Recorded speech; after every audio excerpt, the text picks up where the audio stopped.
Diversity and inclusion seem to be the latest buzzwords which dance around the lips and boardrooms of our institutions.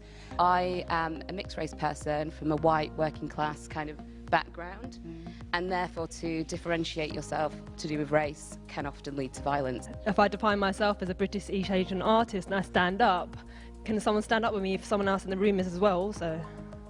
And so I always find myself as a minority, even in this situation. When I think about what diversity is, I think it's how we make work and being open to making work differently, being open to the process of making, how we frame things, who's making the decisions, the intersectionality, who's not in the room in terms of regional diversity, and then of course looking at all those other areas where one intersects. And I think we have to be careful when there's changes in agendas with organisations that you might work with. I think there's a lot of change happening, there's a lot of empowerment happening, but I think what you said is empowerment and power, having actual power, the same thing.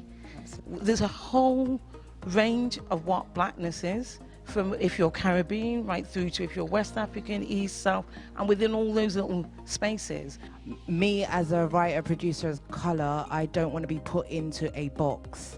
So yes, I am black, yes, I am a woman, but I am many more things than that. There's a point at which there's some doing that we need to get on and do, because part of being in the system is making that change. Even just in this space right now, we could create action on a small scale, and then on a macro level, once you've worked out and tested 5 ones which are ideas, maybe one of them out of the 5 works and it's really strong. Yeah.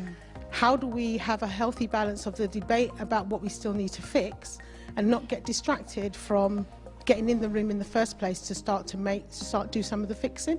The idea that we're thinking about is about entrepreneurialism and knowing what your tools are. So it's when you get to the room, the being generous and community building, yeah, but how do you get there?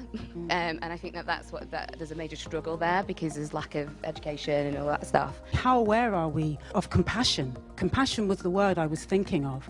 And then I took it to self-compassion, because first of all, with the self-care, we have to be kind to ourselves in order to even teach others to be kind to themselves, to be kind to them.